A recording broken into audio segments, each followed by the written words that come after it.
Are we having fun yet? So much fun. This is crazy. Woo, buddy!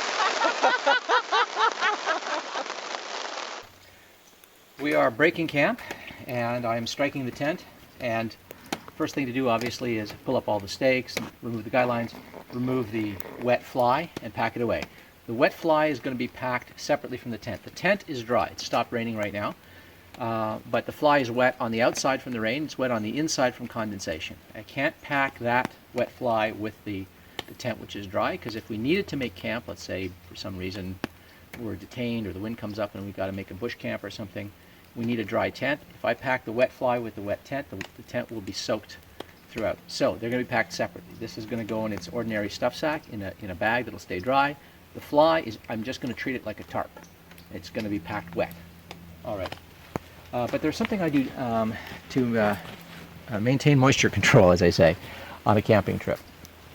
Every tent eventually leaks, but they often leak from the floor, not always from the top. So I practice double lining.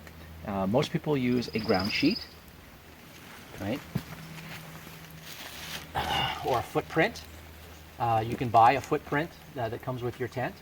I always just buy a cheap piece of plastic, and it usually lasts me the whole season, and if it gets punctured, I don't care. I can throw it away. The point of the plastic is to prevent ground moisture from coming through, but it also protects the bottom of your tent. Okay? And if you cut one of these out of plastic, if you cut a footprint, make sure that it does not extend past the edge of the tent. It has to be tucked in, because if it extends past and rain were to fall on it, it could cause water to travel along it and under your tent. Okay. Now people will tell you that tent floors are waterproof. Well, they're kind of waterproof. They have a bathtub shape so that the walls go up like that, and that material is made from a different material than the body of the walls and roof of the tent would be. And the seams are all taped, seam sealed, but nevertheless, hydrostatic pressure will cause water to come through the floor of your tent if there's enough rain, and that rain happens to be running under your tent. And if there's rainwater running under your tent because you weren't able to find a local high dry spot like we found here, water will pool in and it will come in, or it can come in over your footprint and under your tent, and you're lying on it, okay? And that hydrostatic pressure will ensure that the water eventually bleeds through that floor, because this floor is just a kind of nylon, and eventually the porosity cannot keep out that water. So it's just a matter of volume and hydrostatic pressure and time before you get a wet floor. So what I do is I practice a trick practiced by Cliff Jacobson, a very experienced canoe tripper, and he does the same thing. I learned this from him. You just take some plastic and put that under there. That protects the floor of your tent and prevents some ground moisture from coming up.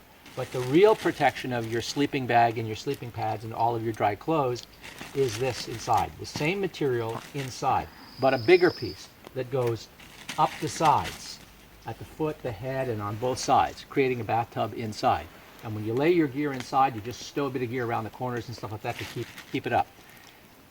There could be a torrent, and I could be sleeping in a real low point like there or down there, and the water rushing in. It could rush under here. This could be completely soaked, but I am high and dry above this. Okay, and there's another reason why this is a good practice. It makes cleaning your tent easy. You'll notice there's just tons of pine cones and pine needles and bits of wood and debris in here. It's easy to clean the tent. I just take that plastic out, shake it out, tent floor is clean. Okay, so that's nice and easy. The other thing is it protects your tent floor. People will tell you that these floors are waterproof. That's because they're made of a very, very tight weave in a good tent. They're seam sealed, and there's a protective, supposed to be a waterproof coating. That coating is not on this side. It's on this side.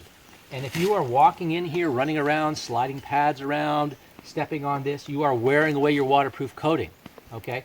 So if you want to protect that coating as long as possible, use a liner. This and this weighs less than a typical footprint. And it's disposable and it's cheap. You can go to a hardware store, go to Walmart, go to Canadian Tire, go to any hardware store, and just get some cheap plastic, okay? It comes in big rolls. You can buy feet and feet and feet of it and have it for years and years. I've had, I don't know how long I've had this. I've had this since I bought this tent, actually.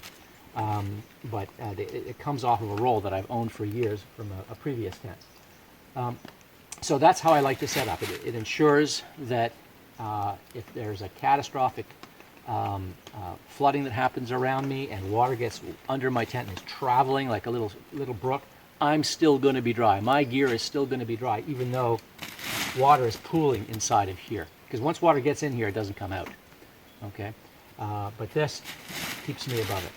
So I recommend this practice to anybody. It's cheap, it's easy, it's fast, it gives you incredible protection, and it isn't any heavier and doesn't pack any bigger than a footprint that you would buy with the tent.